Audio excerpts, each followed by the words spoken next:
I'd like to welcome you guys to this week's report. Got a lot of exciting stuff happening on the fishing front and some good weather in the weekend forecast. Last weekend wasn't so hot, a lot of wind Saturday and Sunday. Not so much, Sunday, and kind of made for tough fishing. That being said, we had the War Heroes on Water tournament over the weekend, and that was a great success. There was, I think, 43 or 45 yachts that took out 115 soldiers. We went out of Newport on Saturday afternoon.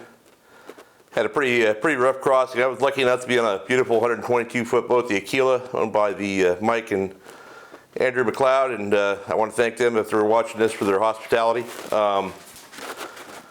We and all the other boats faced pretty rough conditions Saturday night getting out to the grounds. We ended up running to the Northwest Harbor, Clemente, and had to deal with the wind all day on Sunday. But we had some good fishing. I'll talk a little bit more about the details in the report. But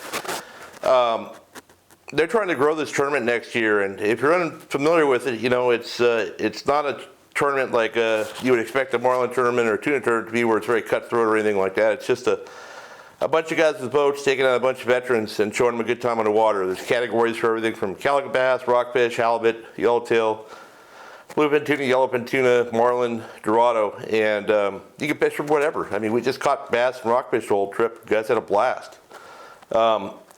So if you have a boat that's capable of bringing a couple of guests out for, you know, a 4-night type of deal, doesn't need to be a huge boat, even got a 40-footer or something, and you'd be interested in being a part of this next year, I highly recommend reaching out to War Heroes on the Water, either on Facebook, Instagram, their website, and it's just a really great tournament for a really good organization. That's the Freedom Alliance, which is a group of people that help soldiers, men and women who come back from fighting in the war, injured or having a post-traumatic stress or things like that, not only getting them financial help, but also repatriating them into society, for lack of a better term, and helping them find other people that are going through similar situations and getting the help they need through things like this tournament or other experiences that they do for people.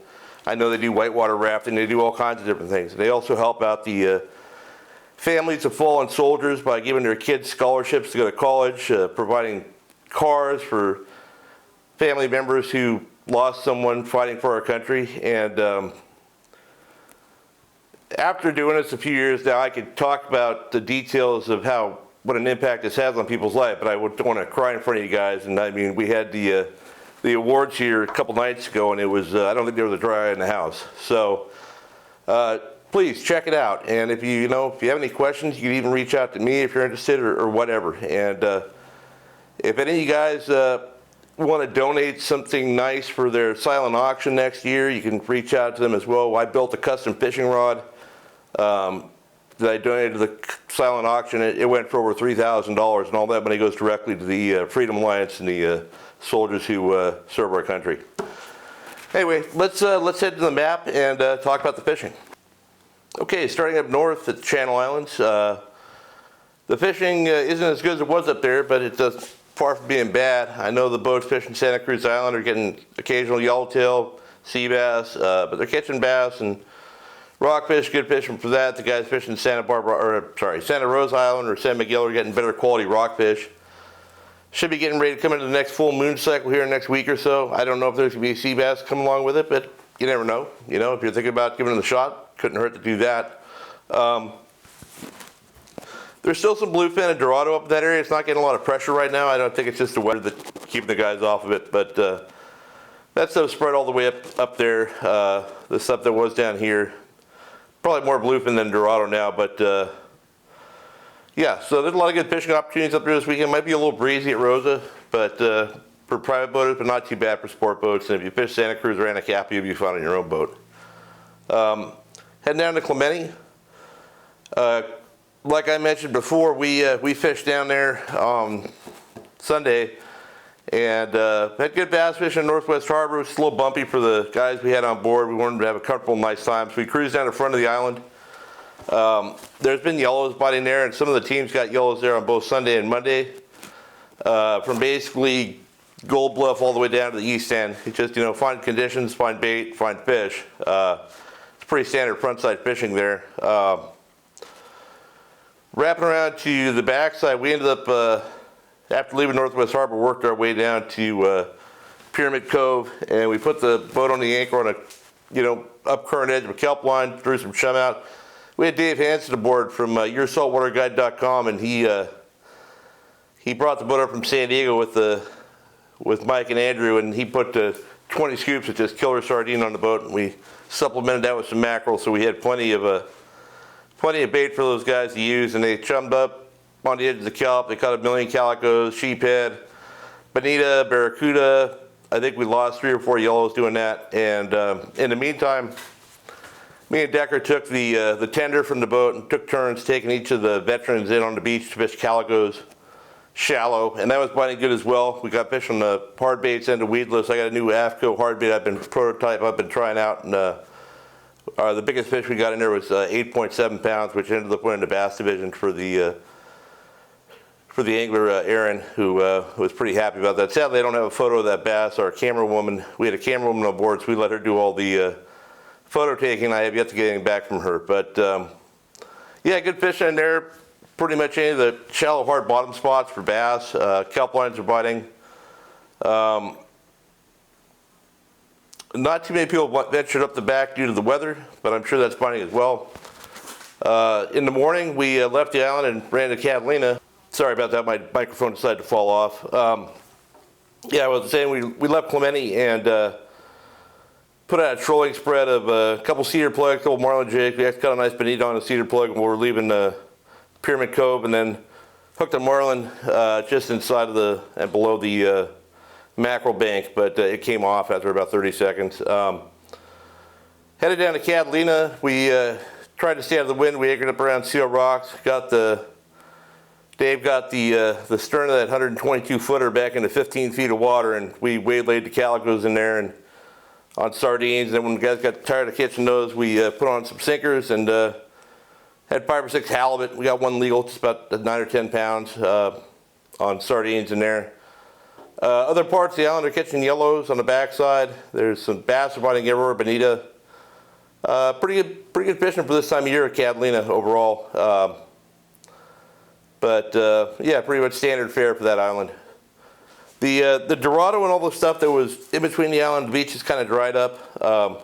Not a whole lot happening along the beach, but on those inner banks there, you still have a shot of the occasional Dorado. There's been some marlin biting in there as well.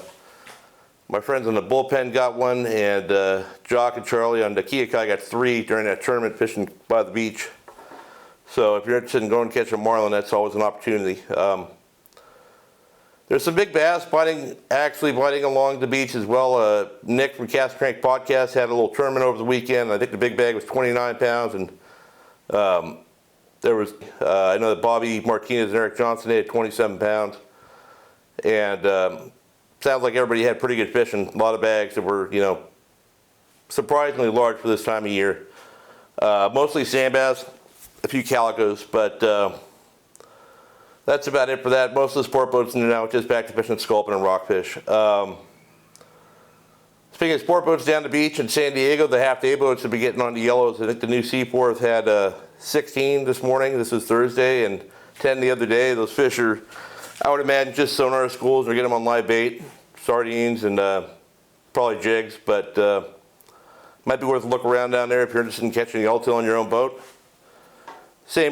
You probably have the same option at the Coronados, but I really haven't heard a lot from out there in recent days. It's just not getting a lot of guys looking at it right now. Heading offshore, the stuff up in our waters, off Catalina and Clemente, the bluefin are still in that same zone. They kind of seem to be on a big loop where they're looping up north and then swinging back down towards the west end of Cat. I know that guys weren't seeing a lot on Saturday and Sunday, and then on Monday those fish slid back in there, and some of the boats had really good fish. And I know that Steve on the Bad Company got a fish up to 195, and he said he was getting those casting mackerel on the foamers. So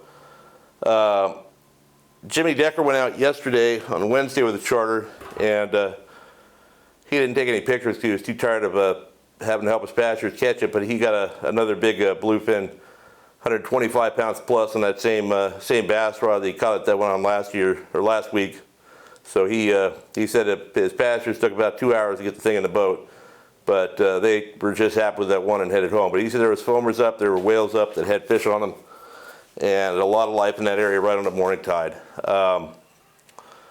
There's some yellowfin up this way too. I know that a couple of boats got into some bigger yellowfin during that tournament. I don't know exactly where they were, probably just scattered around. I know there's been some fish down towards off the east end of Clemente, but a lot of that stuff is really dried up. It's either moved up or moved out. The sport boats out of San Diego are back in the Dorado again. They're having good fishing, but down there you're stuck with a 2-fish limit because you're in Mexico. So when you see limits to Dorado, you need to understand that's 2 fish. And there's some yellowfin and some bluefin down there, but not a lot in that local zone.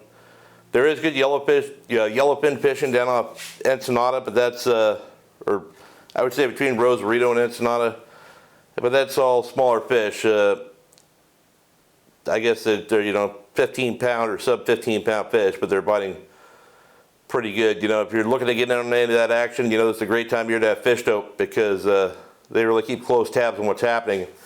As we get less coverage at this time of year, it gets harder to keep your finger on the pulse of what's happening. Yeah, I'd say we got good weather this weekend, so it should be a nice weekend to go out fishing, whatever you're fishing for, and good luck if you go.